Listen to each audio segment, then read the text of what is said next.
onda que vai agora ao seu coração é pra lhe dizer que o sol vai brilhar, levando alegria no ar. 98.7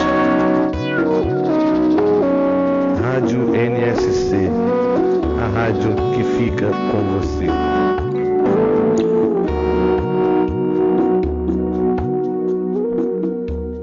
Iniciando mais um programa Viva a Voz Saúde pela Rádio Nossa Senhora de Copacabana, aqui no Rio de Janeiro, pertinho da praia de Copacabana.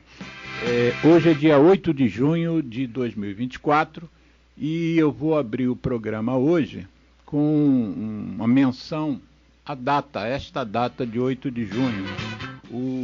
Esse programa é uma iniciativa da nossa ONG, que é o Centro de Apoio ao Tabagista, que foca mais nas questões sanitárias provocadas pelo tabaco, além de todas as outras questões de interesse relacionadas à saúde pública. Além disso, a nossa ONG participa, está inserida no movimento global que é pela preservação do meio ambiente. A gente entrou nessa senda porque o tabaco sempre foi uma preocupação para o meio ambiente. Originalmente, os estudos mostravam que um quarto das florestas do planeta tinham sido dizimados por causa do sistema tabaco, seja por corte de árvores para fazer carvão, para secar as folhas de tabaco, seja pelos incêndios florestais provocados por guimbas descartadas, guimbas acesas, né? Descartadas inadequadamente no meio de uma floresta ou num campo, num período de estiagem, de seca, aquela palha seca, a guimba botou fogo em muita floresta.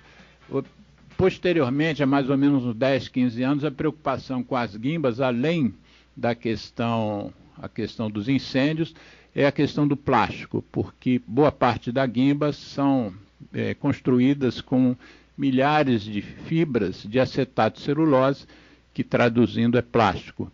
Mas então o plástico passou a ter um peso muito grande como fator de preocupação da nossa sociedade, tanto da ONU quanto da OMS. E parte dos problemas do plástico vão desaguar, sem querer fazer um trocadilho, mas vão desaguar nos oceanos. E eu vou fazer aqui uma leitura muito rápida, que uma carta escrita ontem pelo secretário-geral da ONU, né, da Organização das Nações Unidas, escritas no dia 7 de junho, ontem, porque hoje é o Dia Mundial dos Oceanos. Então, a mensagem do Antônio Guterres, eu vou ler aqui para vocês, é uma mensagem, não é curtinha, mas eu gostaria de marcar essa data com esse texto, né, com essa mensagem, que é uma mensagem global, né? O título da carta, eu vou ler aqui para vocês, Oceanos sustentam e melhoram toda a vida na Terra. Mas os nossos oceanos estão em apuros e somos nós os culpados. A mudança climática provoca a subida dos mares e ameaça a própria existência de pequenos estados insulares em desenvolvimento e de populações costeiras. As temperaturas recordes do mar provocam eventos climáticos extremos que afetam todas as pessoas. A acidificação dos oceanos destrói os recifes de coral, quebrando um elo vital nas cadeias alimentares e ameaçando o turismo e as economias locais. E o desenvolvimento costeiro insustentável, a pesca excessiva, a mineração em águas profundas, a poluição descontrolada e os resíduos plásticos causam estragos nos ecossistemas marinhos em todo o mundo. No entanto, há vislumbres de esperança. No ano passado, a Assembleia Geral da ONU adotou o histórico discurso da Convenção das Nações Unidas sobre o Direito do Mar, sobre a conservação e utilização sustentável da biodiversidade marinha em áreas fora da jurisdição nacional.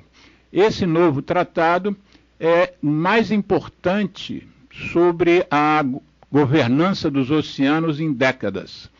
O processo em curso para desenvolver um tratado juridicamente vinculativo para acabar com a poluição dos plásticos proporciona outra oportunidade para avançar no nosso objetivo comum de proteger os nossos oceanos.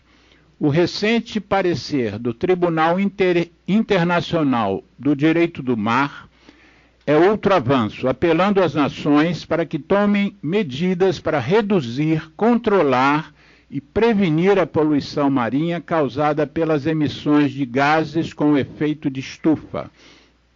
A Conferência do Futuro deste ano e a Conferência da ONU sobre os Oceanos do próximo ano, que vai ser na França, constituem oportunidades adicionais para nos comprometermos com ações que possam restaurar e proteger os nossos preciosos ecossistemas marinhos e costeiros. E o último parágrafo é hora de governos, empresas, investidores, cientistas e comunidades se unirem em defesa dos nossos oceanos. Então, essa é a mensagem do Antônio Guterres, secretário-geral da ONU, que deu destaque, deu relevância a essa data que anualmente a gente manifesta a nossa preocupação.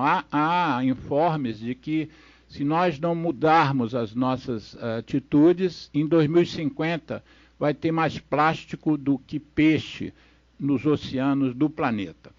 Mas agora nós vamos, dado esse recado, e é um recado no qual eu faço assim com muito prazer, porque eu realmente estou militando nessa área, eu acho que é uma preocupação que todos nós deveríamos ter, não só com os oceanos, mas obviamente com os rios, com as lagoas, né, com os lagos, com a pocinha da porta da sua casa. Aliás, como tem pocinha lá no Leblon, hein? Basta chover meia hora e aquele bueiro tudo entupido. Bom, o programa de hoje é um programa diferente do que a gente costuma fazer, que os temas são mais diretamente voltados à saúde. O nosso programa hoje vai trazer trouxe, né? Já está aqui à minha frente, um convidado muito especial, uma pessoa de quem eu gosto muito, que conheço desde que era um garoto, e hoje é um advogado de destaque aqui no nosso estado. E, além disso, tem um plus, né, que as pessoas têm mérito, né, as pessoas não são só aquilo que elas fazem, aquilo que elas dizem, elas também são aquilo que elas são, aquilo que elas sentem. E ele sente mesma paixão, o mesmo amor que eu pelo nosso Clube de Regatas Vasco da Gama. Ele hoje, inclusive, trouxe, pode botar mais à frente aqui, o pavilhão tem que ser mostrado, vai ficar aqui, ó. O nosso pavilhão dos camisas negras, o Vasco da Gama, com a sua cruz de malta ali brilhando no centro. O meu convidado chama-se Luan Moreira, ele é advogado especializado em direito imobiliário, mas eu o convidei para que a gente falasse sobre o direito propriamente dito, e no final, claro, o tema do programa vai ser o tema final do programa, é o direito imobiliário, mas eu queria que a gente conversasse um pouco sobre direito. A gente já trouxe aqui 1 ou 2 advogados, mas já tem tempo, o nosso programa tem mais de 8 anos, eu nem me recordo. Eu me recordo que eu trouxe aqui a Sônia Rabelo, que é advogada, mas ela veio falar sobre plano gestor, né, Geraldo? Plano gestor da cidade do Rio de Janeiro, que é uma coisa que ela se envolve muito. Mas ela, originalmente, ela é advogada, e o direito dela é urbano, né? Direito urbano. Mas antes da gente entrar na conversa do direito, vamos falar um pouquinho de você, né? Você é de família de advogados, enfim. Se apresenta para os nossos ouvintes aqui, enquanto eu vou botar Boa tarde, Alexandre. Boa tarde, Geraldo. Prazer estar aqui. Alexandre é uma pessoa que eu já conheço de longa data. Filho dele, muitíssimo querido por mim, Tiago. já fomos aí a muitas excursões e incursões em São Januário, Maracanã, né? Já colhemos os louros e amargamos alguns desprazeres. A vida é assim, não tem Raros jeito. desprazeres. Raros desprazeres. Mas eu sou advogado agora já há quanto tempo, hein? Acho que há 6 anos, né? Indo por 6 anos. E na minha família não tenho pais advogados. A única pessoa da área jurídica é meu avô, né? Aliás, a quem transmito um forte abraço, deve estar aí nos assistindo. Então, na verdade, para mim, Alexandre, sempre foi uma escolha relativamente simples, porque a minha falta de aptidão a qualquer tarefa relacionada a números e a ciências exatas era gigantesca, né? Então, o advogado ele só entende de matemática na hora de cobrar. Para cobrar percentual, então, é uma capacidade gigantesca, né? Parece que surge um dom ali que é até escondido. Mas, como eu sempre tive uma predileção muito forte pela área das ciências humanas, até porque está muito ligado ao indivíduo, ao ser humano, eu gosto muito de gente, de estar tratando com as pessoas. Para mim foi uma escolha fácil, porque eu cheguei a ter o sonho, né, quando era adolescente, de ser jornalista esportivo. Foi algo que passou na minha cabeça. Só que naquela época, por exemplo, eu fiz o vestibular em 2011. Em 2011 você não tinha esse tipo de possibilidade do YouTube. Isso são demandas novas que surgiram. Na época você estava muito restrito ao jornal impresso, à rádio. Quer dizer, a gama era muito menor. Então acabei optando pelo direito, sem certeza, claro, porque com 18 anos a gente não tem certeza de quase nada, mas julgo ter sido uma boa escolha. O direito é uma ferramenta importante, né, na nossa sociedade. Então eu hoje me considero feliz dentro da minha profissão, e o direito ele dá a possibilidade, sobretudo na área civil, que é a minha área, de você fazer o bem a muitas pessoas. Por exemplo, uma pessoa que necessita urgentemente fazer uma cirurgia, né? E o plano de saúde, naturalmente, a tendência, infelizmente, é negar. E aí a pessoa tem que, às pressas, buscar o judiciário para obter uma medida liminar, conseguir fazer a cirurgia. Qual é o valor que isso tem na vida de uma pessoa? Ou então, vamos imaginar um pai, uma mãe, que por uma impossibilidade gerada pelo outro cônjuge, não está conseguindo ver o filho, não consegue ter convivência com a criança. Quer dizer, tudo isso você acaba transformando positivamente a vida das pessoas. É claro que o advogado não tem como garantir ao cliente o êxito, né? Você não tem como saber se vai ganhar, se vai perder, mas quando você é capaz de agregar qualquer valor que seja a vida de alguém, isso aí é muito gratificante, né?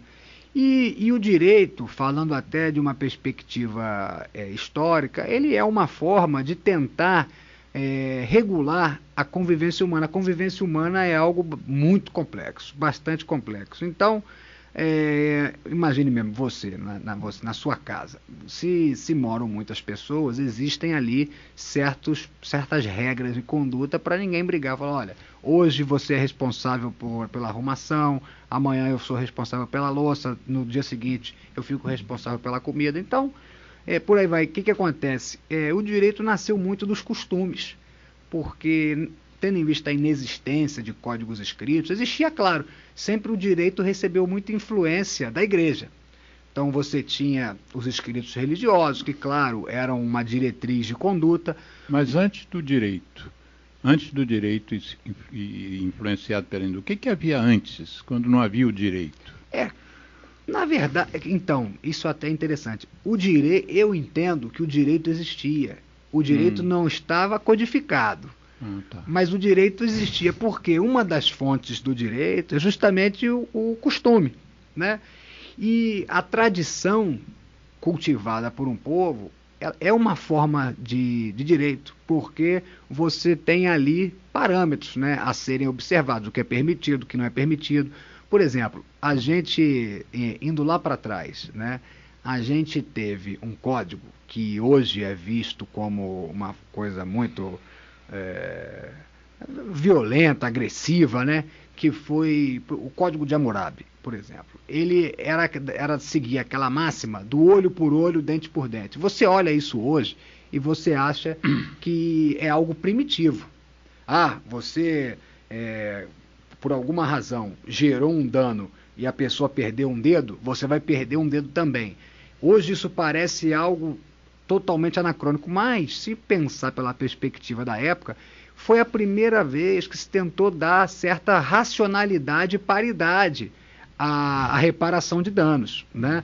Então, a gente especificamente aqui no Brasil, né, o estudo do direito como ciência, ele começou no início do século XIX, mais precisamente em 1827. Eu tive a oportunidade de estar, ano passado, na primeira faculdade de Direito do Brasil, que foi em Olinda. Hoje é uma catedral lindíssima, estive lá ano passado, mas foi ali surgiu o mais direito. Mais ou menos nesse final. 1827, logo depois do período de independência do Brasil, e ali começaram as primeiras faculdades de Direito, depois também teve em São Paulo, e o direito brasileiro ele teve muita influência do direito francês, que a gente teve um código na França de 1804, Código Civil, Código Napoleônico, que ele está em vigor até hoje. É claro que foram feitas algumas alterações nele, mas está em vigor até hoje. No Brasil, a gente tem um fenômeno muito interessante, que é a dinâmica legislativa muito forte. Então, por exemplo, nós temos agora uma Constituição, que ela é de 88. Ela já está aí caminhando... 1988. Já está caminhando para 40 anos de Constituição. Mas as anteriores, elas duravam pouco tempo. No último século, por exemplo, foram 4, 5 Constituições. Século XX. Exatamente, no século XX. Então, a gente tem uma alteração de texto muito forte. Agora está sendo proposto, está sendo discutido, né? Vai ser discutido no Congresso, o projeto de uns chamam de ampla reforma, outros chamam de novo Código Civil. De todo modo, independentemente do nome que se queira dar, vai ser uma mudança substancial na legislação civil. Com a participação do Congresso? Como é que isso começou? Foi formada uma comissão de juristas notáveis, como o ministro do STJ, Luiz Felipe Salomão, como Flávio Tartucci, professor de Direito, e eles fizeram uma comissão, aprovaram um texto, e esse texto ele agora vai para o Congresso para ser votado, né? Tem algumas alterações que eu acredito que não vão vingar, até porque nós temos uma bancada um tanto conservadora, mas, por exemplo, uma das previsões curiosas que tem nesse projeto é que o cônjuge ele não é mais herdeiro necessário, porque existem países em que a pessoa tem a ampla liberdade de escolher para onde vai o patrimônio dela. Então, olha, eu, por exemplo, se eu sou casado, tenho 4 filhos e tenho uma esposa, eu quero deixar tudo para um primo. Em alguns países isso é possível. No Brasil, não. No Brasil você tem a obrigatoriedade de destinar metade do seu patrimônio aos seus chamados herdeiros necessários, que são basicamente o cônjuge, né? O marido, a mulher, os filhos e, eventualmente, os pais, né? Para quem tem pai vivos, a ordem natural é que os pais partam antes do filho. Mas a gente está com essa proposição aí no Congresso, né? E até trazendo para uma perspectiva mais atual, né? A gente alcançou no Brasil, sobretudo com a Constituição de 88, uma paridade, um viés democrático, um modelo constitucional e democrático de direito, de processo, que foi uma evolução muito grande. Até os anos 70, a gente tinha um processo que era uma chamada fase instrumentalista. O que isso quer dizer? O processo era visto como uma ferramenta a favor do Estado. Então, o Estado tinha objetivos a cumprir e o processo se servia como um mecanismo para as finalidades do Estado. Hoje em dia, não. Hoje em dia, você não vê mais, dentro de um processo, uma estrutura hierárquica. Ah, então o juiz está aqui, acima, e as partes estão aqui. Não, hoje em dia a gente busca uma isonomia. E que isso, qual é a ilustração dessa busca por igualdade? A gente tem a efetivação do que se chama de contraditório. O que é o contraditório, né? Muita gente fala, tem que se respeitar o contraditório e a ampla defesa. O contraditório é a possibilidade de você participar do processo e não só isso, de você poder influir, você ter influência no resultado daquele processo. Quer dizer, não basta... Você que você diz é o réu... Os dois. Os dois. Tanto o autor como o réu, ele tem que participar do processo e não basta ele ter ciência do que acontece no processo. Ele tem que ter a possibilidade de influir no resultado que vai se chegar.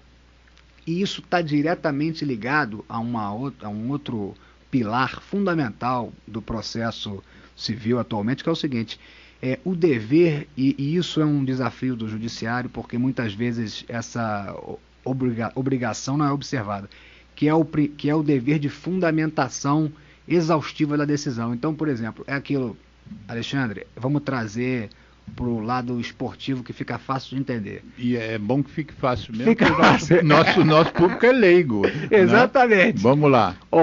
Quem ganhou não quer saber por que ganhou. Sim. Quando a gente vai a um jogo, né, ou a gente recebe a notícia, o Vasco ganhou de 1-0, a gente não quer saber se foi gol impedido, se foi gol de mão, se foi gol do zagueiro, do atacante, a gente não está nem aí. Agora, se perdeu, a gente quer saber por que perdeu.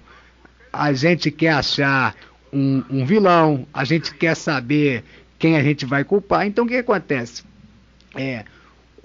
Esse dever de fundamentação é o seguinte: você tem que mostrar para quem perdeu, de 1 a 1, por que aqueles argumentos não foram acolhidos. Se o réu apresentou 3 argumentos e o juiz só enfrentou 2 argumentos, está errado, essa decisão já é nula. Por quê? Tudo que ele botou ali como sendo capaz de gerar uma vitória para ele tem que ser enfrentado. Vamos supor, eu sou autor de um processo, você é o réu. Eu estou te cobrando 100 mil reais. Você, na minha concepção, você está me devendo 100 mil reais. Aí você, em defesa, chega e alega 3 argumentos. Primeiro você fala, eu já paguei.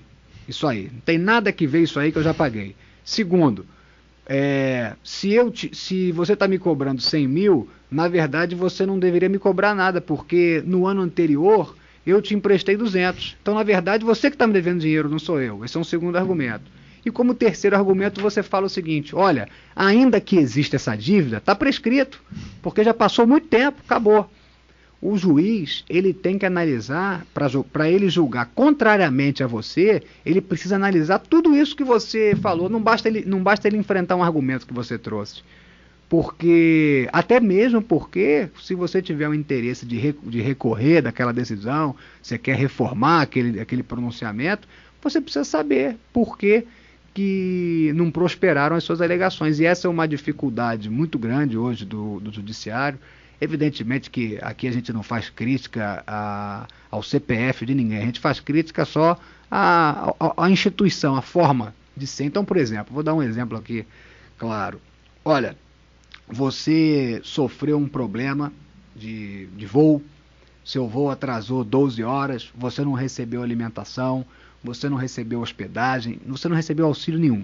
Você tinha um compromisso no Rio de Janeiro que você perdeu por causa desse atraso de voo, e você entra com um processo contra a companhia aérea, você pede danos morais e materiais. Material, o que é o dano material? Dano material é uma diminuição no seu patrimônio, seja de que importância for. Então, você ficou horas no aeroporto, teve que gastar com comida, no aeroporto uma água, 500 reais. Então, você teve um prejuízo. E o dano moral o que é? Dano moral é a lesão a um direito da personalidade, que pode ser a sua segurança, a sua honra, a sua privacidade, a sua intimidade. Tudo bem. Aí você fez essas alegações todas, aí chega a sentença e fala assim... Indeferido. Ou ainda, que seja um pouquinho mais longa, fale assim, isso é muito comum. Olha, o juiz, por razoabilidade e proporcionalidade, defiro o dano moral de R$1.000. Você pediu de 10. Pediu 10 mil. Você pediu 10 mil, te deram 1 por razoabilidade e proporcionalidade. Aí eu te pergunto, justificar com base em razoabilidade e proporcionalidade, isso justifica o quê? O que serve para justificar qualquer caso, não serve para justificar caso algum. Então, o que se espera de uma decisão num Estado democrático de direito? Olha, em relação ao seu compromisso perdido, que era muito importante, você deveria receber de indenização por danos morais, compensação por danos morais, 2 mil. Por você ter ficado 12 horas no aeroporto, sem auxílio à alimentação, sem auxílio à hospedagem, uma pessoa que você, embora você seja um garoto, mas enfim, quanto mais avançada a idade, maior o transtorno. Por você ter passado tantas horas deitado, onde quer que seja no aeroporto, você vai receber um dano moral de 3 mil. Então, assim, você vai justificando, você vai pormenorizando as alegações trazidas pelas partes, tanto pelo autor como pelo réu. Agora, simplesmente dar uma decisão que é absolutamente genérica, que serviria para resolver qualquer caso, isso aí é um dos grandes males que a gente enfrenta hoje na justiça. Esse é um problema sério, esse eu acho que é um dos grandes desafios do meio jurídico atualmente. Então, Geraldo, vamos fazer uma paradinha para uma música e a gente volta para o segundo bloco. Temos muito a conversar ainda.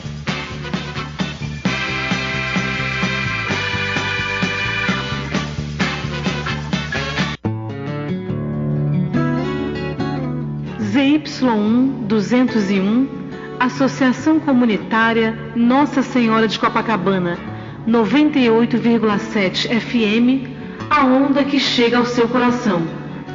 Rua Hilário de Gouveia, número 36, nono andar, Copacabana, Rio de Janeiro.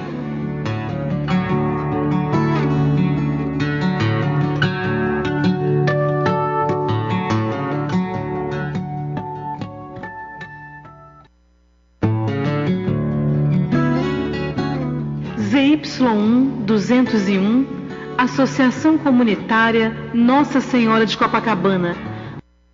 Eu me chamo Tony Garrido, junto de Vange Souza, a gente convida a dizer não ao cigarro, não ao tabaco.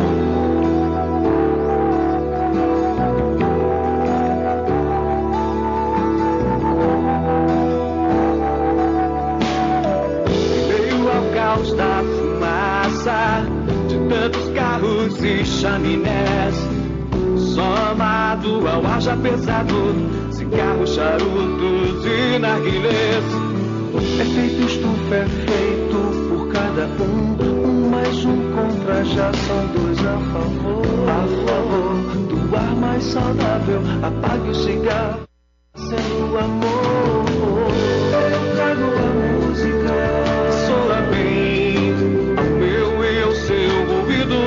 Eu trago a música, é o que temos sempre oferecido. Eu trago a música, respiramos melhor o planeta e nós. Eu trago a música, mundo sem tabaco, levante a sua voz.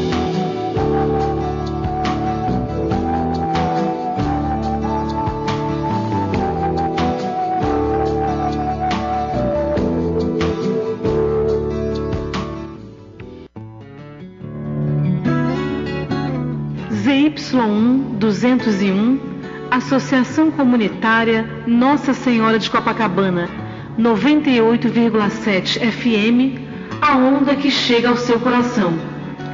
Rua Hilário de Gouveia, número 36, nono andar, Copacabana, Rio de Janeiro.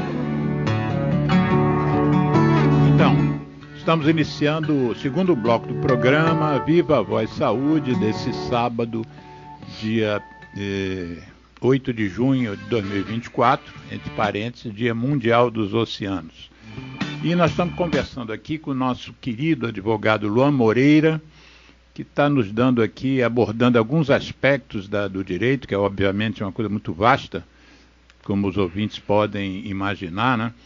E eu queria fazer uma pergunta a ele, porque antes do programa, assim, durante a semana a gente bateu uns papinhos pelo WhatsApp e tal, e uma das coisas que ele mencionou e que eu achei, eu como sou médico, isso que ele mencionou ocorre também na minha profissão e na evolução da ciência médica.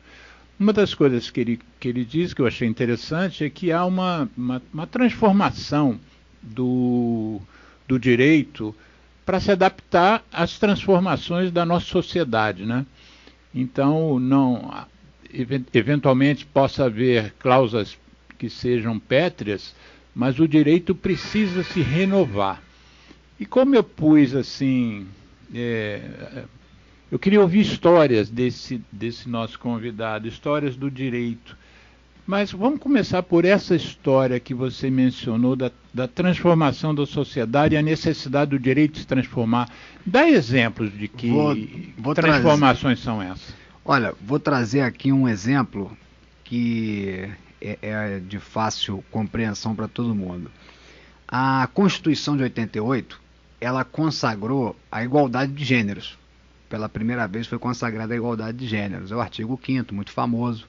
Só que, como nós tínhamos em vigor, como nós temos em vigor o nosso Código Civil, ele é de 2002. Só que a elaboração dele é do século passado, anos 70, quer dizer, o código foi pensado na vigência da Constituição anterior e ele é um código que muitos dizem que já nasceu antigo, né? Justamente porque a elaboração é fruto do século passado. Então, a gente tinha, e esse problema foi resolvido em 2011, a Constituição que consagrava a igualdade de gêneros, mas o nosso Código Civil, ele dizia que, expressamente, o casamento entre o homem e a mulher, e aí discorria tudo sobre. Bem, esse problema chegou no Supremo Tribunal Federal em 2011, porque muitos casais homoafetivos tentavam regularizar o seu matrimônio e encontravam esse obstáculo, seja nos cartórios, seja no judiciário. E aí, o que o Supremo Tribunal Federal decidiu em 2011? Né? Que a Constituição, que possui a Constituição é mais forte do que o Código Civil, do que o Código Penal, do que o Código Tributário. Então, como a Constituição deveria prevalecer em relação ao Código Civil, e como a Constituição previa expressamente a igualdade de gêneros, não haveria por que fazer essa discriminação, proibindo pessoas do mesmo sexo em se casarem, né? Então, a partir de 2011, foi um julgamento do Supremo Tribunal Federal, passou a ser possível a união estável entre dois homens, o casamento entre duas mulheres, isso passou a existir. Então, o que aconteceu ali? Foi o ordenamento jurídico se adaptando a uma nova realidade.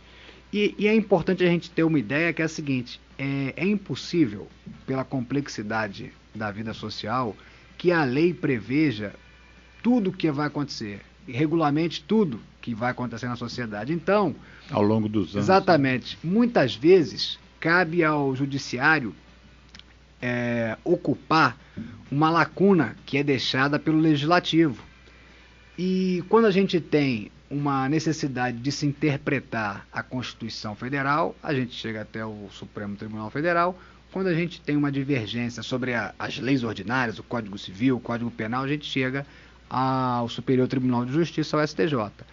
Então, por muitas vezes, cabe a esses tribunais superiores fazer a correta interpretação do direito. E esse exemplo das uniões homoafetivas é uma situação que ilustra bem essa transformação, né? Outra situação que é ligada às famílias e ligado também à parte imobiliária é o seguinte, como todo mundo sabe, como quase todo mundo sabe, né? O único imóvel da entidade familiar, aquele que serve para moradia, ele é impenhorável, né? Mas qual era a visão que se tinha antigamente? Olha, você não pode penhorar o bem de família. Ou seja, se eu tenho uma família, eu, minha mulher, filhos, e eu tenho uma dívida no banco, o banco vai lá e está me cobrando 500 mil, aí ele busca na minha conta bancária, eu não tenho nada, está zerada. Aí ele quer penhorar o único bem que eu tenho no meu patrimônio, que é um apartamento, uma casa, o que quer que seja. Bem, ele não podia penhorar, né? E segue sem poder, porque é o bem de família. Agora, como é que ficava a situação, Alexandre? Aí até eu trago porque a visão de quem não é da área é importante.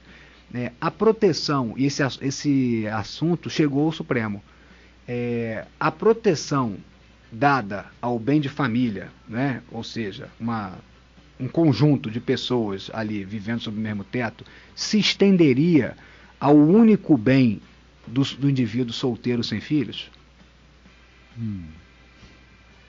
Boa pergunta. Então, muita gente entendia que não.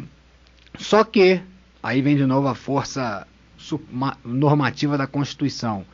Em prestígio ao princípio da dignidade da pessoa humana, ficou consolidado o entendimento de que, se eu sou solteiro, moro sozinho e só tenho um apartamento, esse imóvel também está protegido pela impenhorabilidade. Porque qual foi a interpretação que o judiciário chegou? Poxa, essa pessoa, se ela forma uma família, ela está protegida pela impenhorabilidade do bem de família. Agora, se ele é solteiro, ele está totalmente descoberto. Por uma questão de isonomia, também se fixou esse entendimento. E essa era uma lacuna da lei, porque a lei do bem de família, que é de 1990, ela não faz menção à pessoa solteira. Então essa interpretação teve que ser dada pelo judiciário. E me diga uma coisa, como eu sou leigo, eu às vezes observo uma determinada decisão judicial ou um encaminhamento judicial, né? Algo que sai de um lugar e vai parar no Supremo. O Supremo, pelo que eu entendo, ele sempre é uma resposta a uma demanda, né? Dizem que a gente ouve que o Supremo não toma a decisão se não for provocado, exatamente, esse é o verbo. E isso é uma questão.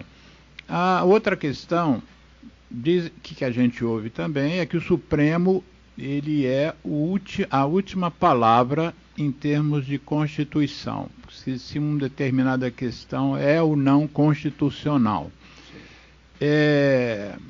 O que me chama a atenção como leigo é que, por exemplo, na minha área existem decisões que são decisões, por exemplo, o tratamento da tuberculose, ele tem que ser X, Y, Z.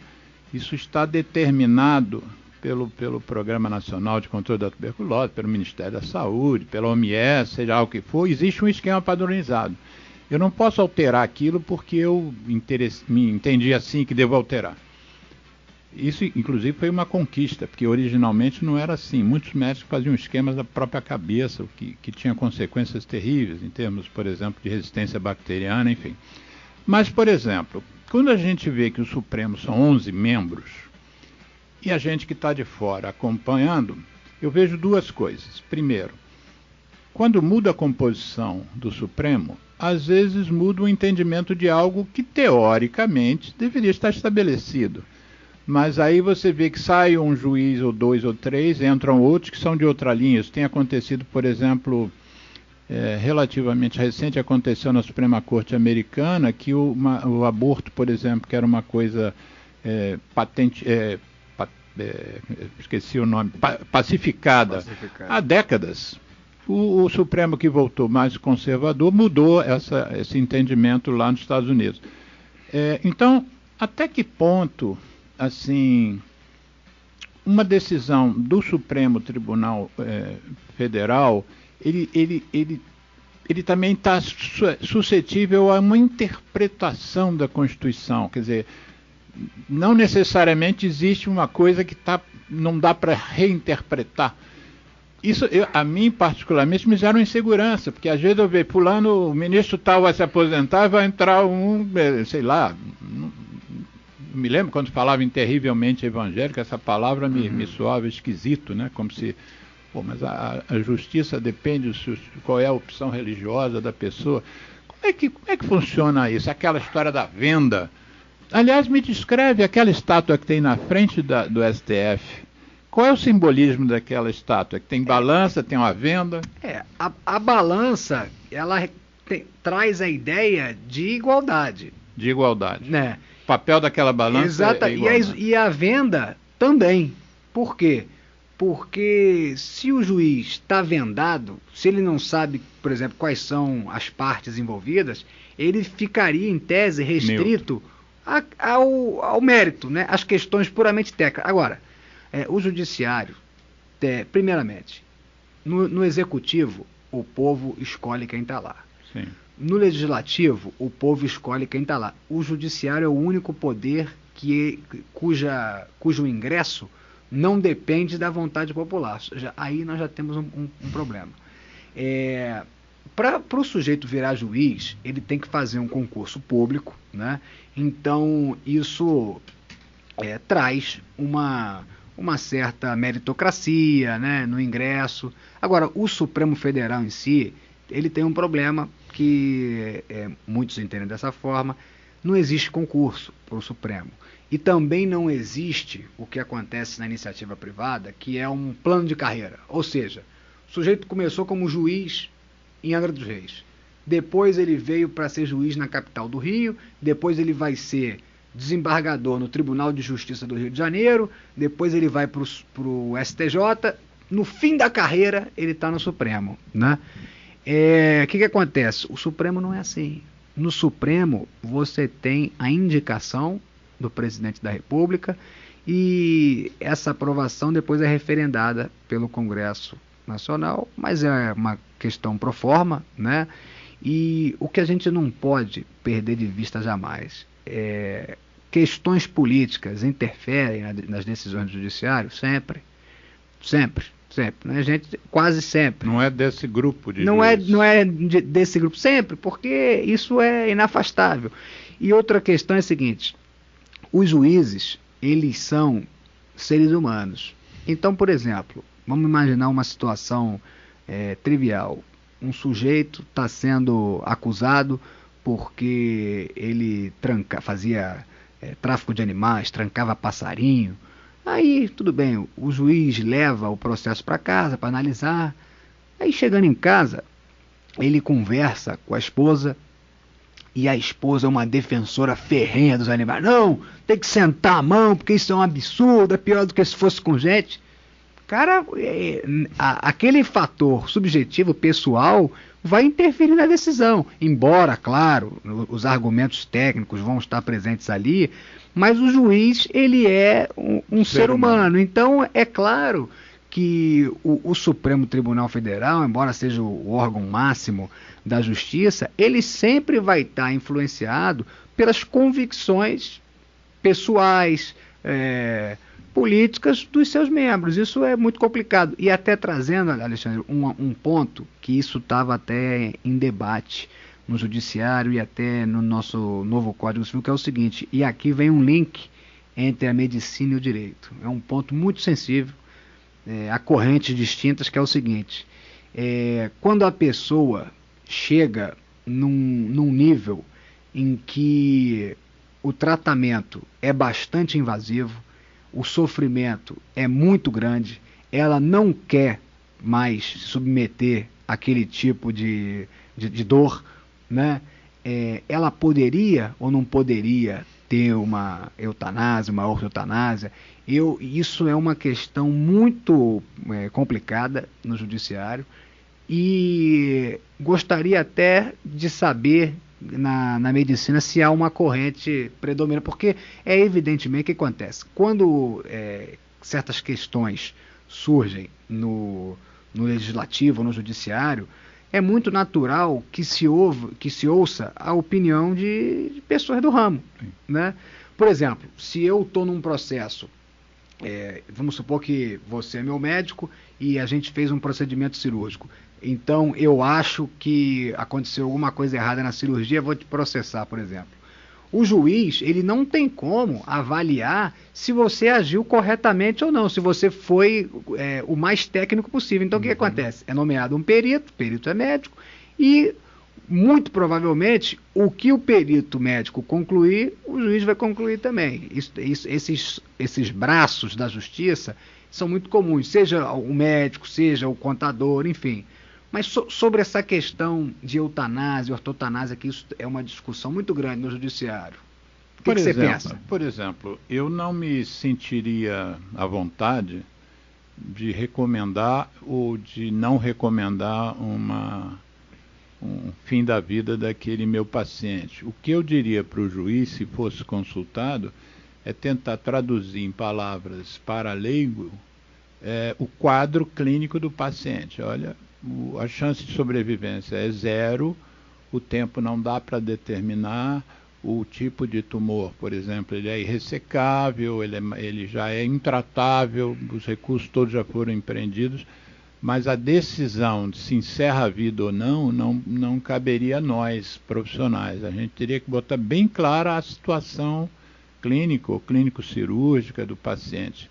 E isso é uma coisa curiosa, porque e quando o paciente, por exemplo, está sob um quadro comatoso que ele não acorda mais, né? Que ele não tem como falar, né? Isso é uma outra questão, não é a vontade do paciente estar mais lá. Ele não tem mais o discernimento para tomar decisão. Então essa decisão ficaria a cargo mais difícil da família mais nuclear. Né? Exato. Eu como médico tenho um limite, né? Eu não posso nem obrigar, nem fazer sem ninguém saber, que seria uma atitude, né, leviana, ou então ficar estimulando. A gente tem que botar claro os pontos na mesa, né? Botar os pratos na mesa e dizer, é isso que nós temos no cardápio. O direito, ele busca formas de proteger a pessoa que está acometida por uma doença muito, muito grave, que já não tem mais a capacidade de expor sua vontade. Por exemplo, nós temos o Instituto da Curatela, né? Então, a preferência para ser o curador daquele enfermo é do cônjuge, depois dos filhos. Então, por exemplo, uma pessoa que sofra de um mal de Alzheimer muito avançado, um dos filhos ou o próprio cônjuge pode ir ao judiciário, né, e pedir que seja fixada a curatela, e aquela pessoa ela não pode mais tomar nenhum ato sozinha. Ela não pode contrair um empréstimo. Sobre eutanásia. Exatamente. Sobre autonomia. Autonomia da vontade, né? Que a autonomia da vontade é a regra, né? Mas, excepcionalmente, até para proteger aquela pessoa que está com uma doença muito grave, existem esses institutos. Assim como o menor de 16 anos, ele que é tido pela lei como absolutamente incapaz, ele não pode fazer doação, se ele não tiver assistido ali, né, representado, melhor dizendo, pelos seus pais. Mas é claro que o judiciário ele enfrenta diversos problemas, né? A vida é muito mutável, mas até hoje esse modelo atual, a tripartição de poderes, o legislativo, o judiciário e o executivo, muito se fala no ativismo do judiciário, né, que o judiciário se mete muito na interpretação da lei. Olha, a corrente do pró-judiciário defende que o judiciário, que não se trataria de um ativismo do judiciário, mas sim um preenchimento de uma lacuna deixada pelo legislador. Deixa eu te dar um exemplo, aí você complementa, um exemplo que você está dizendo. Nós vivemos, a minha visão de médico, né, não de jurista, nós vivemos um momento gravíssimo em termos de saúde pública no planeta, e notadamente no Brasil, né? O Brasil, a Covid... O Brasil é o segundo país do mundo, não sendo a segunda população do mundo, está longe disso, mas é o segundo país do mundo com mais mortes. E boa parte das mortes a gente pode atribuir a pessoas que falam em 100 mil, outros falam em 200 mil, outros falam até em mais. A gente pode atribuir uma grande ineficiência de quem estava na gestão, federal e, além disso, às vezes, além de não agir, às vezes agia ao contrário do que deveria ser feito. E o judiciário foi acusado, por exemplo, de ter interferido numa decisão da gestão, do executivo, por exemplo, na questão do distanciamento social. Então, a gestão achava que não tinha que haver distanciamento social, e o que, a nível federal, isso tinha um peso em termos da decisão dos gestores abaixo, né, estaduais e municipais. E o Supremo tomou isso para si e fez com que ficasse entendido que governadores e prefeitos teriam autonomia para tomar decisões. Essa questão foi taxada de ativismo do judiciário, foi taxada de uma invasão de um poder sobre o outro, ao mesmo tempo em que a gente ouvia a defesa do judiciário dizendo que eles tinham tomado uma decisão, pelo que você chamou, de uma lacuna. Havia algo que precisava ser feito, a ciência dizia que teria que haver distanciamento social, então eles interviram, vamos dizer assim, né? Não sei se o termo seria esse. Mas é um pouco isso que você está dizendo. E aí, dependendo da corrente política que foi contrariada, ataca o outro poder como se tivesse interferido, fazendo uma crítica a essa interferência. Com certeza. Isso vai diretamente ao encontro do que a gente falou minutos atrás. Ali são juízes, né, são ministros que, por exemplo, num cenário absolutamente excepcional como foi a pandemia, as decisões foram, claramente influenciadas pelas convicções pessoais de cada um, né? Muitas vezes, é claro que no judiciário, o sujeito, quando ele está muito convicto de um ideal, por exemplo, do distanciamento, você chega primeiro à consequência, você chega primeiro à solução. E depois você vai encontrar um trabalho inverso, né? Você depois encontra os argumentos necessários para embasar aquela decisão. Mas nesse caso específico da pandemia, parecia muito claro que o correto realmente era o isolamento. É claro que outras linhas, né, sobretudo voltado ao comércio, né, à iniciativa privada, principalmente os empresários, os empreendedores, eles não aceitaram muito bem, né? Mas o que estava em xeque ali? O patrão, o empresário, muito provavelmente ele teria condições de pegar o seu carro, de ir até o trabalho, ficar em isolamento, tudo bem. Mas e o funcionário que teria que enfrentar o metrô lotado, o ônibus lotado? Qual seria a exposição dele? E aí nós temos um problema aí o chamado nexo de causalidade, né, de causa e efeito, que é o seguinte: tudo bem, o sujeito vai para a rua, vai trabalhar. Agora, se ele pegar a doença, existe responsabilidade do empregador ou não existe? E se debateu isso na época. Houve quem tentou atribuir um vínculo imediato. Se o sujeito pegou Covid, é porque estava trabalhando, a culpa é do empregador. Não, claro que é difícil fazer essa constatação de forma tão veemente, porque o sujeito pode ter, no final de semana, ido a 3 festas que eram proibidas e ter pego a Covid lá, ou pode ter pego... Mas evidentemente, uma questão delicada, né? Que mesmo gerou... quando o indivíduo é profissional de saúde, né? Sim. Ele trabalha o dia inteiro no hospital, o risco de contrair o vírus era maior durante esse período, mas pode ter sido à noite, como você diz, quando ele foi a um bar. E Alexandre, tudo que é inédito ou muito excepcional causa dificuldades. Por exemplo, nós tivemos agora, né, ainda estamos enfrentando as dificuldades impostas por essas enchentes do Rio Grande do Sul. Então, por exemplo, se o inquilino que perdeu tudo, né, ele perdeu tudo que tinha, ele está devendo aluguel. Ele não está mais podendo trabalhar porque o local onde ele trabalhava está debaixo d'água. O patrão dele está sem dinheiro, não está conseguindo pagá-lo mais. E aí ele está sem pagar aluguel ao proprietário. Como é que fica a situação? É um despejo? Não merece ser despejado porque é uma medida, é um cenário absolutamente excepcional.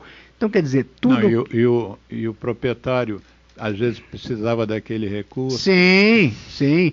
Então, a gente tem um problema que é o seguinte: por vezes, há um conflito de interesses e esses interesses, eles são legítimos.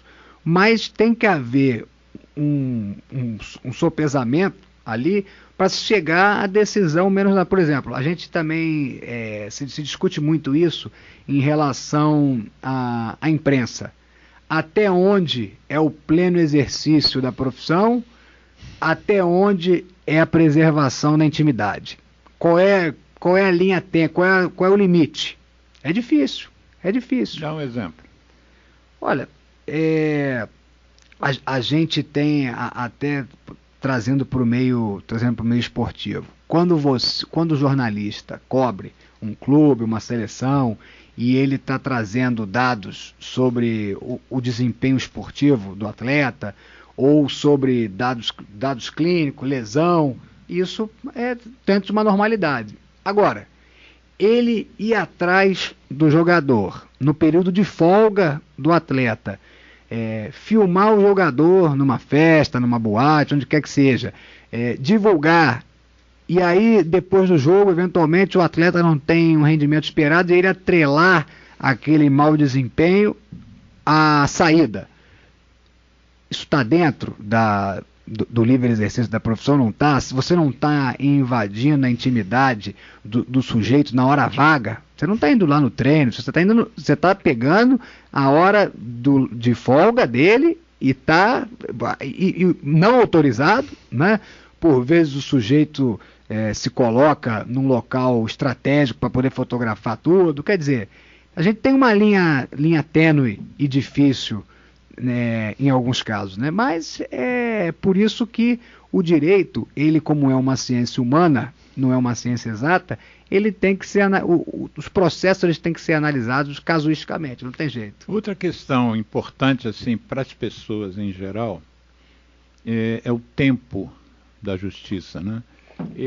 Recentemente eu faço parte de um grupo de médicos que tem um processo de décadas contra, não me lembro, mas são tantos processos, né? Mas é um processo em que deveria ter havido um reajuste que não houve.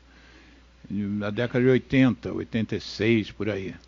Aí, resultado, saiu uma decisão favorável, que já está entrando numa fase já de eventual futuro próximo ressarcimento, né, pagamento.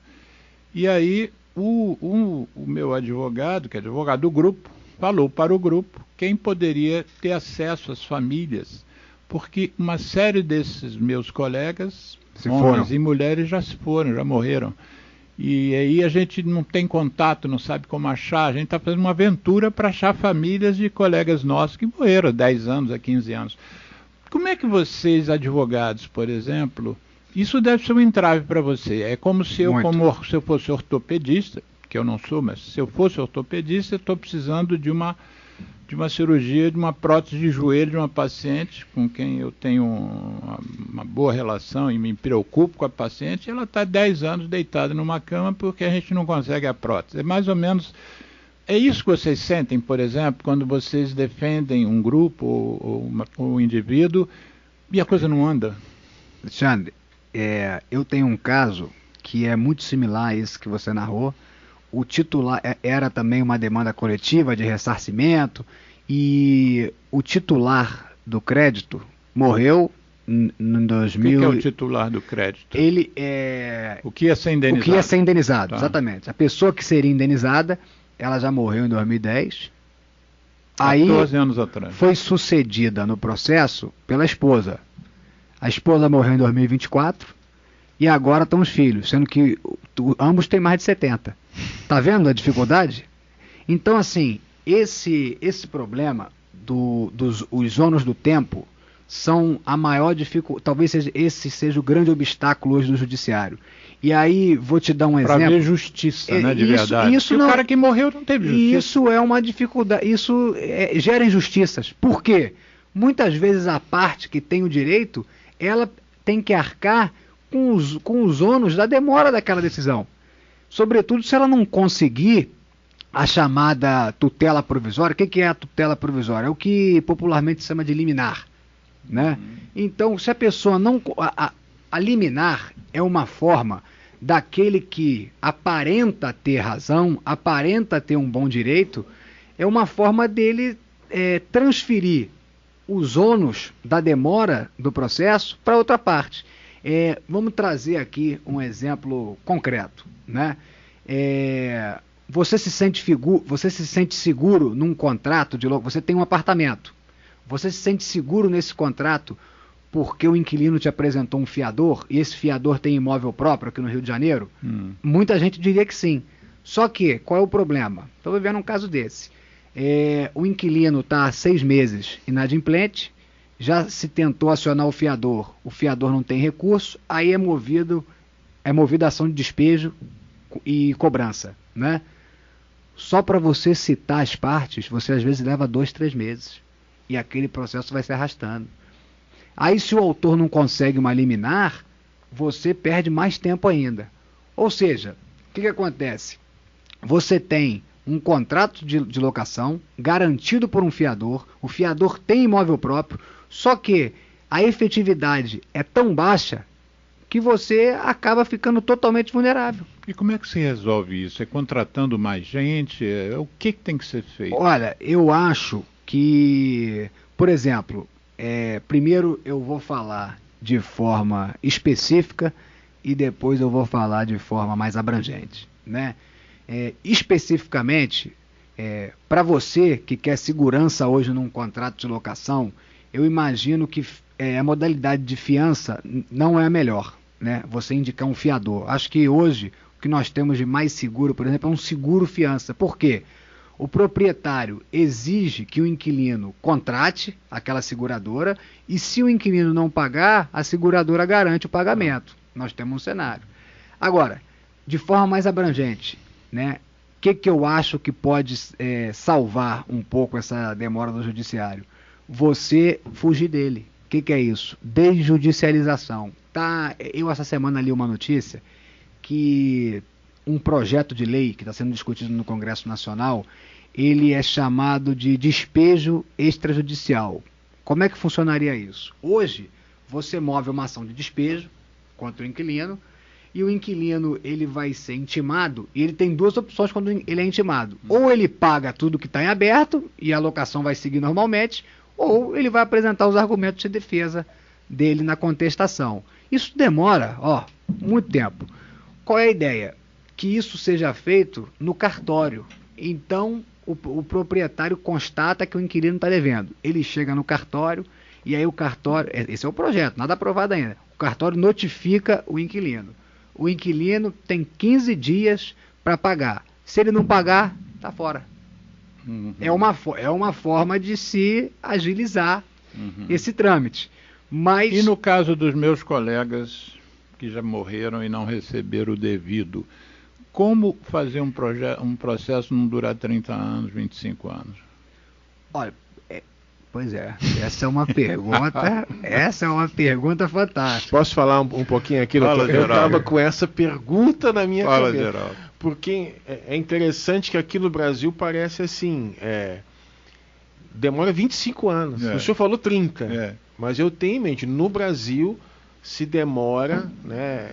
Eu acho que isso chega no Supremo, né? Porque o Supremo é a última instância, né? Demora 25 anos. Mas qual é a pergunta? Então, a questão era que tinha aquela coisa, eu não sei se uma coisa tem a ver com a outra, né? Que era a prisão de segunda instância ou de quarta instância, como é, né? Eu não sei se tem a ver com isso que eu estou falando. Não sei. Talvez não. Olha, tem ligação pelo seguinte, né? esse debate, né, embora eu não seja da área criminal, mas o debate é o seguinte: a pessoa só pode ser presa depois de esgotadas todas as instâncias, ou seja, ela só pode ser presa depois de não caber recurso nenhum. Acabaram todos os recursos, pode ser presa. Ou ela pode ser presa depois da decisão proferida no segundo grau, ou seja, no tribunal. Né? Esse foi um debate forte que se teve no âmbito penal, chegou ao Supremo, mas trazendo para... O que está valendo hoje? Hoje está valendo, salvo engano, o trânsito em julgado. Acho que é o trânsito em julgado, mas é o que eu falei, mas acho que é isso. Não é da minha área, mas o paralelo do Geraldo é o seguinte: que eu acho, pelo menos na área civil, na área empresarial, quando você tem uma relação jurídica, ela deve ser amarrada da forma mais minuciosa possível. Muitas vezes as pessoas vão fazer um contrato, aí pegam um modelo da internet, um modelo totalmente raso, que não prevê absolutamente nada, e aí quando você vai para o judiciário, você está totalmente no escuro. Quanto mais amarrado for o seu contrato, melhor. Aí vou trazer um exemplo aqui da área do direito imobiliário, né? Um cuidado muito importante que você deve ter quando vai alugar o seu apartamento. Se você for discutir, você fez um contrato em 2024, esse inquilino está saindo em 2030, você vai discutir as condições do imóvel em 2030 comparando com 2024, é praticamente impossível de produzir esse tipo de prova. O que você tem que fazer? Um laudo de vistoria, logo na entrega das chaves, assinado pelas duas partes. Sim. Ali, esse processo, o juiz, prevenção da uma prevenção. O juiz tendo um laudo de vistoria, aí ele fazendo um comparativo entre a situação do imóvel em 2024 e a situação do imóvel em 2030, é muito mais fácil decidir. Agora, se você não tiver esse laudo, você vai ter que chamar testemunha, você vai ter uma complicação enorme. Então, você vê que há formas de abreviar o processo se as partes adotam a devida cautela no nascedouro da relação. Isso vale para o casamento também. Eu tenho a intenção, acho que em julho nós vamos trazer uma pessoa aqui, Ana Maria Esteves. Ela está se dedicando a um tipo de ação que eu queria até que você me ajudasse. A palavra moderação não é a palavra. Qual é a palavra que se usa quando você conversa para não ir para a justiça? Qual é o nome que você dá que está me fugindo? Exatamente. Isso é muito incentivado pelo novo Código de Processo. Como é que é o nome disso? Mediação. Mediação, exatamente. Mediação. Nós vamos fazer um programa sobre mediação. Qual é a sua opinião sobre essa mediação? Depois o programa é ela que vai fazer, mas rapidamente. Alexandre, eu acho que no plano teórico é perfeito. Não tenho o que falar. Mas acho que é fundamental as partes tentarem... Isso pode enxugar também o judiciário, os processos. Dúvida, sem dúvida. Eu, por exemplo, antes de entrar com qualquer demanda, sempre envio uma notificação extrajudicial para outra parte ou para advogado da outra parte para tentar uma solução. Agora, o que eu infelizmente reparo sobre a mediação no Rio de Janeiro, e que é um tanto quanto recente? É muito legal do ponto de vista teórico. Agora, na prática, é difícil é difícil. Mas é uma ideia que eu acho que deve ser desenvolvida, deve ser aprimorada. Na área de família, por exemplo, você, nessas tentativas de mediação, né, você conta com profissionais que não são da área jurídica, como psicólogo, assistente social. Então, eu acho que todas as formas de buscar desobstruir o judiciário, enxugar o judiciário, são válidas. E sem dúvida a mediação é uma delas. Então depois eu vou te dar o link do programa, quero que você assista e participe. Com certeza. Também. Manda lá umas perguntas para Ana Maria Esteves. Agora nós vamos falar especificamente sobre a sua especialidade, que é o direito imobiliário. Você já falou um pouquinho aqui, mas agora eu queria aprofundar essa... A medicina, por exemplo, ela evoluiu muito. Ela tinha umas especialidades básicas, né? Clínica médica, obstetrícia, as crianças tinham que nascer, alguém tinha que cuidar dessas crianças que eram os pediatras, e havia situações que você precisava operar, então tinha que ter os cirurgiões, e às vezes quebrava um osso, tinha que ter os ortopedistas. Então eram mais ou menos essas 5 especialidades básicas. Com o avançar dos anos e décadas, a gente começou a observar que o conhecimento aumentou muito, as necessidades começaram a ficar menores, né? Quer dizer, antes você via a coisa de uma forma grossa, assim, né? Grosso modo. E outro, por exemplo, a ortopedia, você antes tinha os ortopedistas. Hoje você tem esses mesmos ortopedistas, às vezes se juntam num grupo, um deles cuida do ombro, o outro do joelho, o outro da mão, né? O outro cirurgia de pé, porque o conhecimento, as técnicas cirúrgicas foram se expandindo muito e as pessoas foram se subespecializando, né? Vamos fazer essa comparação com o direito. Quando ele se instituiu mesmo, assim, como uma coisa, com faculdade e tudo, como é que eram os principais objetivos do direito? Que tipo de direito? E até chegar na tua especialidade, que é um imobiliário. Alexandre, o paralelo é perfeito, né? Eu falo já há algum tempo que para o direito, do ponto de vista acadêmico, há 2 caminhos. Ou a formação do advogado vai durar 8, 9 anos, como é a do médico, porque o médico faz a faculdade, o médico faz a residência e depois ainda faz uma outra especialidade. Por exemplo, tem um amigo ortopedista que ele está concluindo a residência no INTO, e 3 anos, né, da ortopedia, e vai para uma subespecialização em coluna. Quer dizer, 6 mais 3, 9, mais 2, 11. Ou o advogado vai aumentar muito a sua formação, ou então a gente tem que seguir por um caminho que é o da engenharia. O sujeito não faz vestibular para engenharia. Ele faz vestibular para engenharia elétrica, para engenharia civil, para engenharia naval. É verdade, eu não tinha pensado nisso. Porque é impossível em 5 anos o sujeito aprender tudo sobre o direito. É impossível. Qual é a minha opinião? Né? Deveria haver um chamado ciclo básico, como há na engenharia, de 2 anos, vamos botar. O cara vai aprender as noções principais sobre o direito, 2 anos e meio. E na segunda metade da faculdade, aí ele vai aprender tudo que é necessário para a área dele. Como é que historicamente aconteceu? Nós tínhamos, e hoje ainda existe, né, o chamado advogado generalista. O que é o advogado generalista? Você bateu na minha porta. Luan, tô com um problema trabalhista aí contra não sei quem. Você faz? Me dá que é meu. Porra, aconteceu um problema aí com a Light. Você faz? É meu. Porra, tô me divorciando da minha mulher. Conhece alguém? Sou eu mesmo que faço. Porra, atropelei um cara, vou ser preso. Sou eu também. O cara abraça tudo. Vem, ele tá pegando.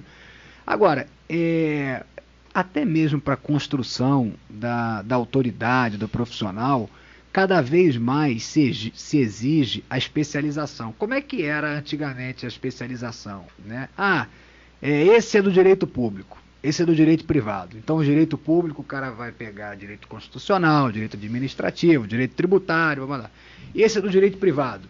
Então ele vai pegar todo o direito civil, ele vai pegar o direito empresarial todo, enfim. Hoje, você tem, é muito comum o sujeito, ele é especializado em direito penal, em crimes econômicos. Ele é especializado em direito trabalhista e o foco de atendimento dele é empresa, não é o empregado, porque a perspectiva muda muito. Então, o nicho de especialização é importantíssimo. Esse exemplo que você deu da medicina. Eu lembro que quando eu era criança, ortopedista é uma especialidade. Agora, hoje, o cara que é ortopedista fera mesmo, ele não se apresenta como ortopedista. Ele é o ortopedista especialista em joelho. Ou então ele é o ortopedista especialista na LCA de joelho. Quer dizer, cada vez mais se pormenorizando. Mas é importante, claro, que o sujeito tenha uma compreensão ampla, pelo menos, do que dialoga com a área dele. Por exemplo, atuo bastante no direito imobiliário, eu não tenho que saber, por exemplo, o direito criminal não me agrega em nada. Sim. O direito trabalhista também não me agrega em nada. Agora, eu preciso ter conhecimento sobre o direito de família. Por quê? Se duas pessoas estão se divorciando, elas têm um imóvel.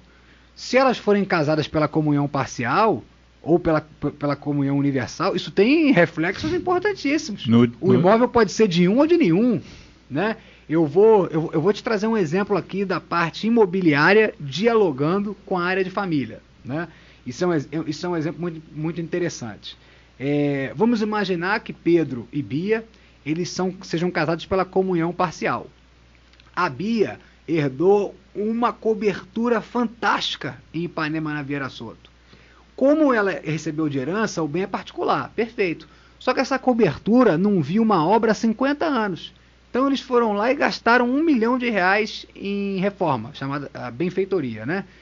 Se eles se divorciarem, no momento da partilha, embora seja um bem particular, a Bia tem que dar metade do valor investido ao Pedro.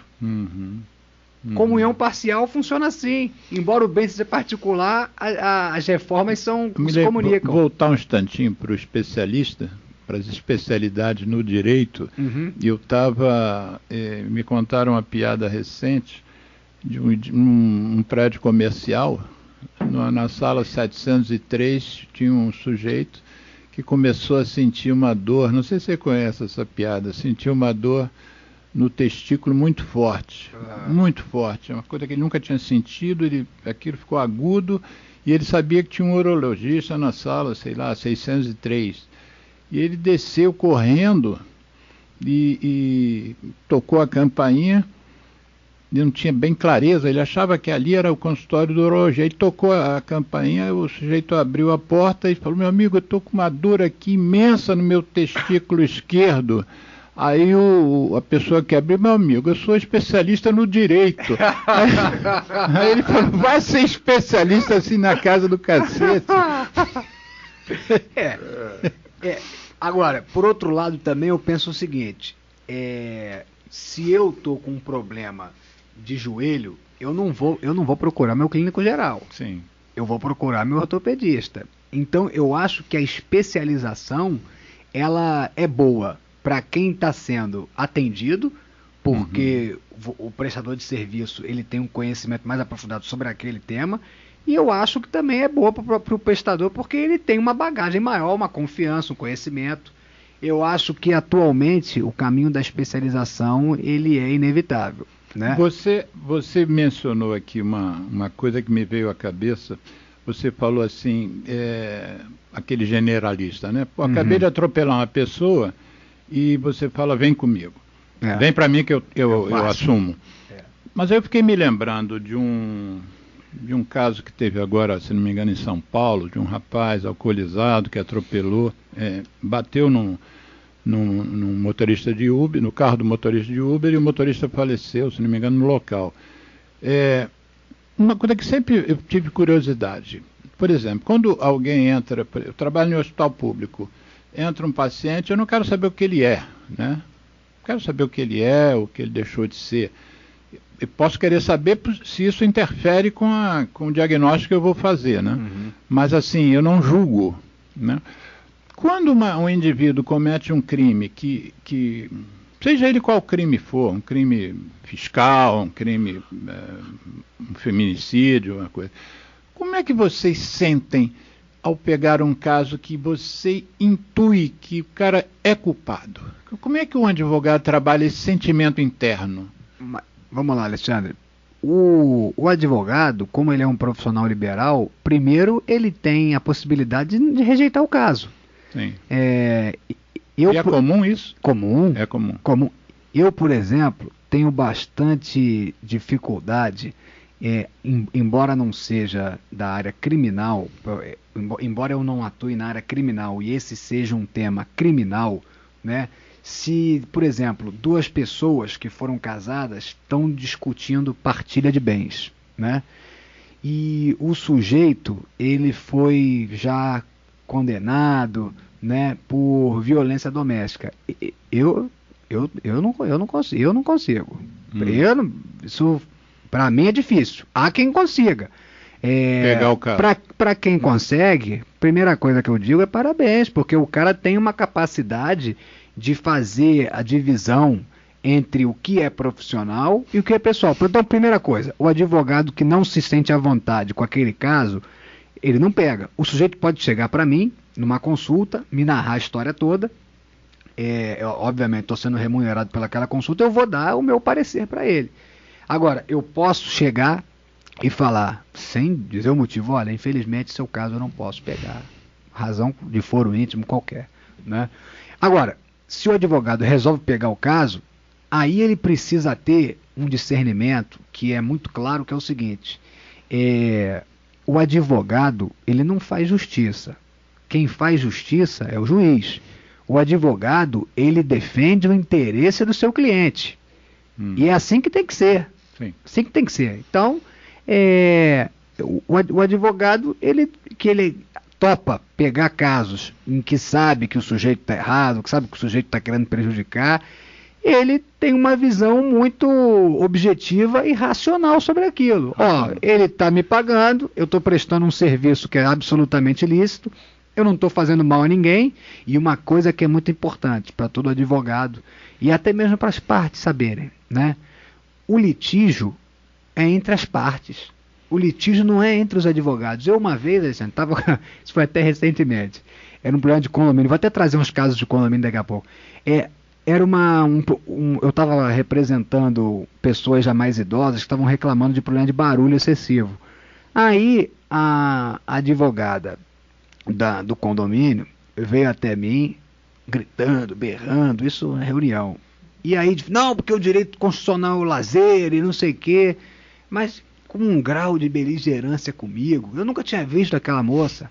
Aí eu virei. Ela sabia que você era advogado? Sabia, mas eu estava ali como representante. Eu virei. Você era o representante de uma. Dos reclamantes, dos idosos reclamantes do barulho.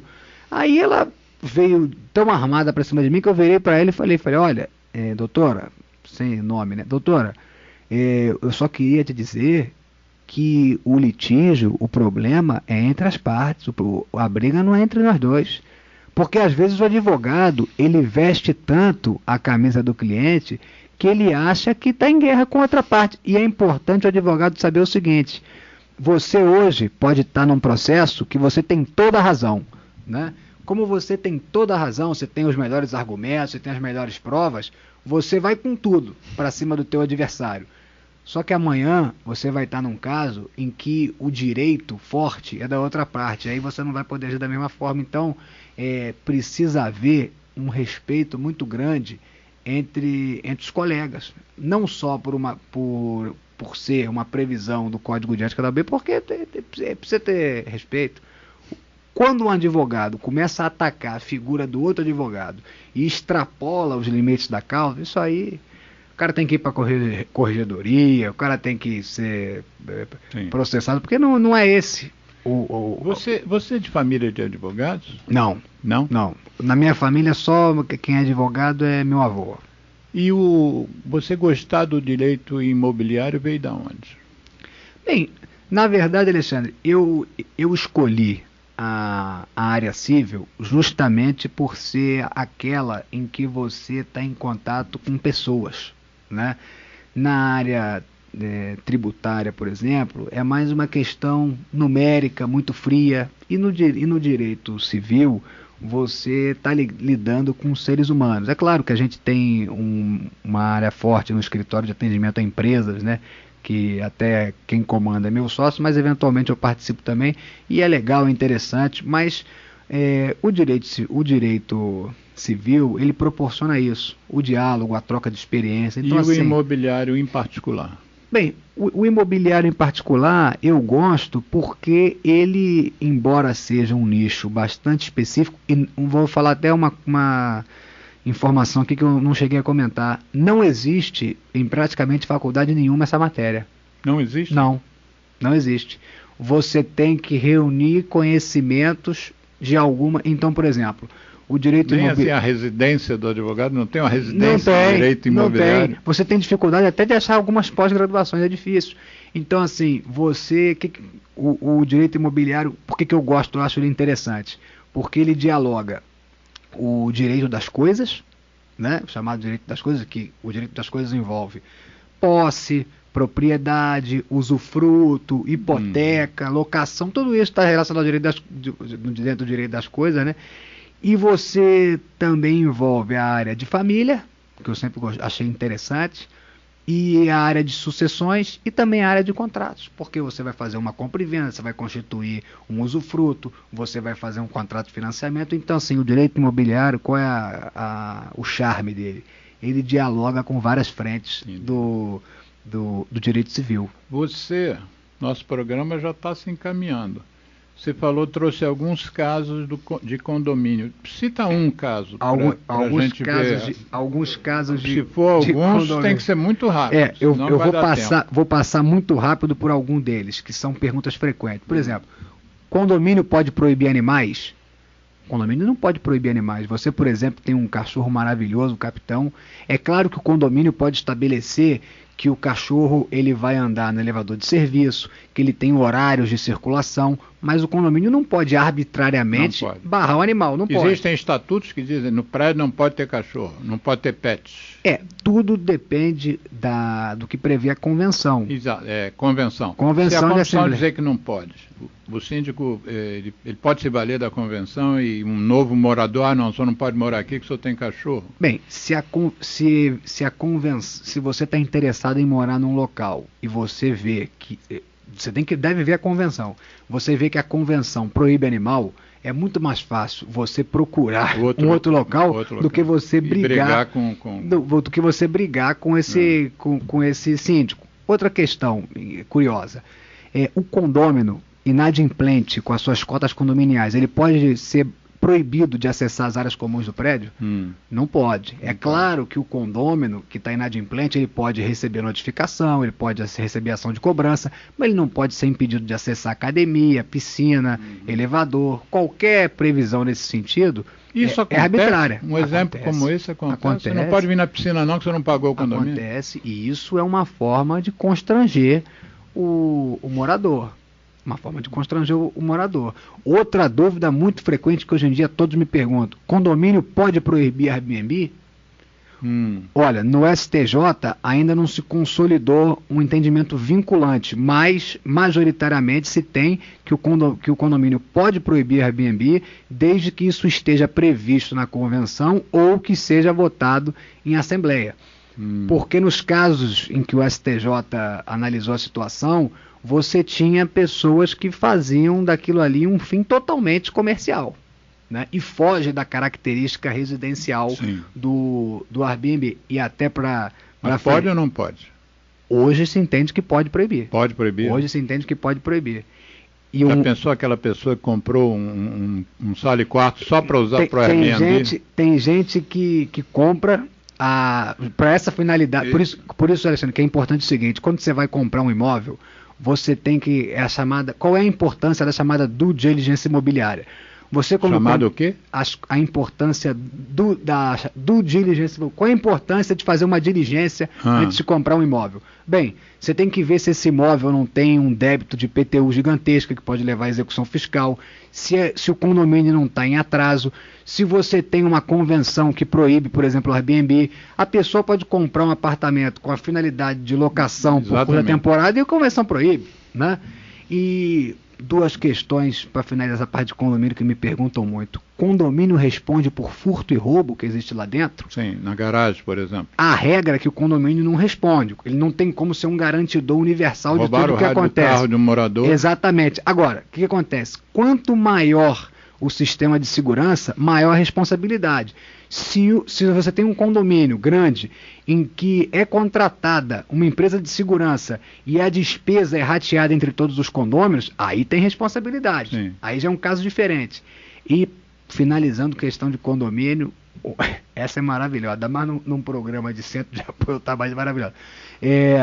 O vizinho maconheiro, ele pode ser processado? Sim. Isso, o que acontece? Essa é maravilhosa.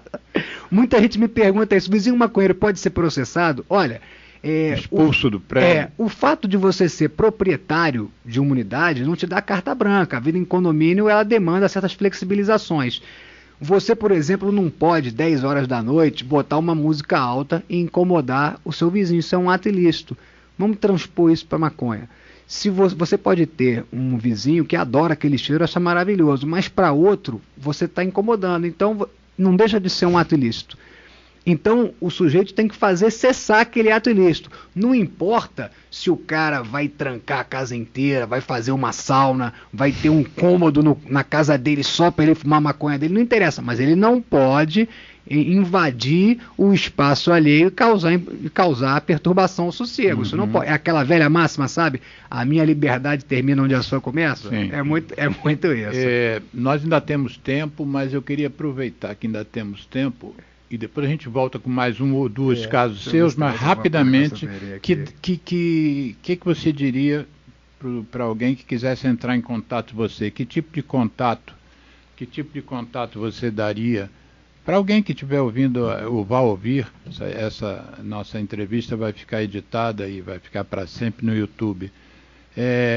Que contatos você disponibilizaria para a gente? Porque depois eu vou editar o programa e vou botar lá. Não sei se telefone, e-mail, zap. Eu tenho o canal de atendimento, a gente tem no Instagram. Qual é o nome do escritório mesmo? É Ney Fonseca Advogados. Ney Fonseca Advogados. Aqui. Isso é uma... Nosso convidado é Luan Moreira.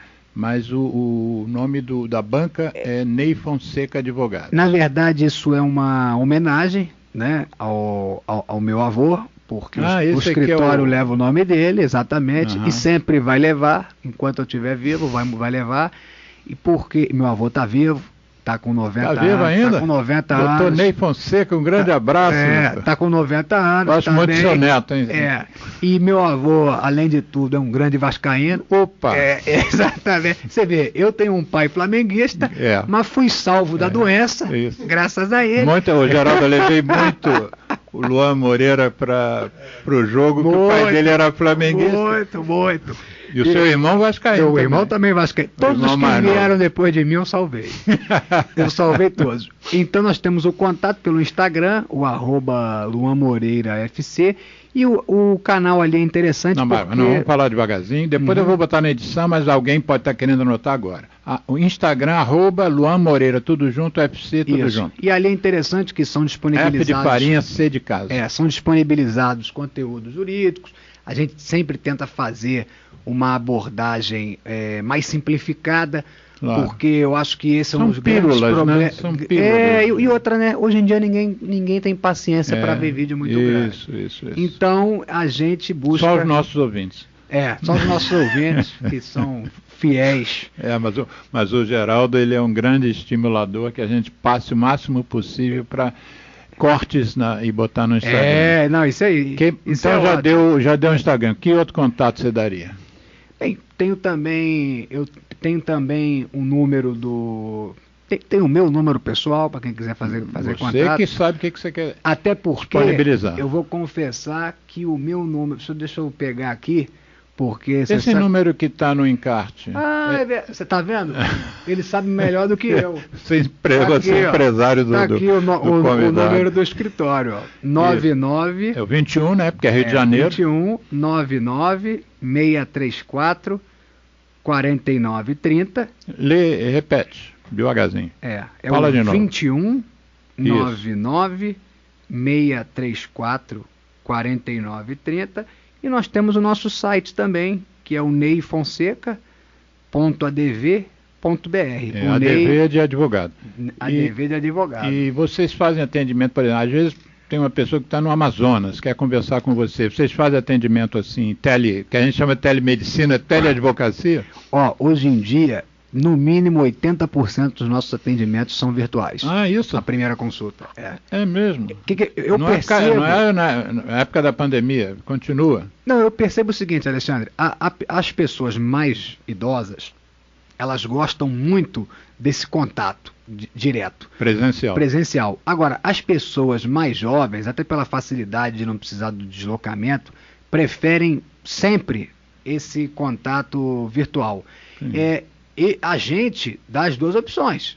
Pode ir presencialmente no escritório, ficar lá perto do metrô da Carioca, ou fazer a reunião por vídeo.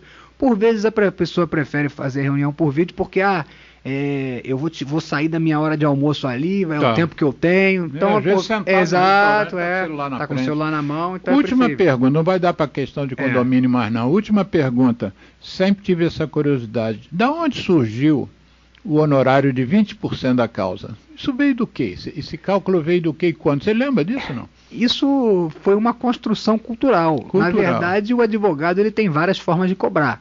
Né? Na área trabalhista, ficou muito comum o cara pegar a demanda e cobrar no êxito. Eu vou ganhar 30% do que você receber. Mas tem várias modalidades de cobrança. Por exemplo, o sujeito pode cobrar um valor de entrada mais o valor de êxito. O sujeito pode cobrar um valor de entrada, um valor quando for fazer a apelação, um valor quando for fazer o recurso para o STJ, pode também uma forma de cobrar, por etapas, né? E o outro no desfecho final. E também existe a modalidade de cobrança, que é o chamado contrato de partido. Como é que é isso? Você presta uma consultoria fixa para uma empresa, a empresa pode te acionar sempre, e eles te pagam um valor mensal. Sim. E por sem você ser contratado formalmente pela empresa. Tem uma nova agora, nova entre aspas, né, que está sendo usada já há algum tempo, que é o chamado timesheet, contratação por hora. Ou seja, você tem um contrato comigo, você pode me ligar quando você quiser no mês. A cada demanda nossa, eu anoto ali. Aí no dia 31 do mês, eu te mando um relatório. Alexandre, nesse mês agora de maio, você me demandou por 6 horas. Aí se a minha hora vale 100... Mas esse demandou que você quer dizer? Uma reunião? Ou você ligação. Ficou trabalhando sozinho? Isso vale se eu tiver no telefone com você, se eu estiver fazendo uma reunião com um cliente seu, um adversário seu, isso vale se eu estou fazendo uma petição para entrar com o seu processo, vale para tudo. Então, muito obrigado. Geraldo Rodrigues é implacável. Ele tem uma máquina ali que corda. Quanto tempo de vídeo? Tempo de vídeo, nós temos 5 segundos. No total. Deve ter dado 1h40. É bastante tempo, passa rápido. Muito obrigado, Luan Moreira, por você ter vindo aqui. Geraldo, abração. Gente, direito vai ser especialista sim.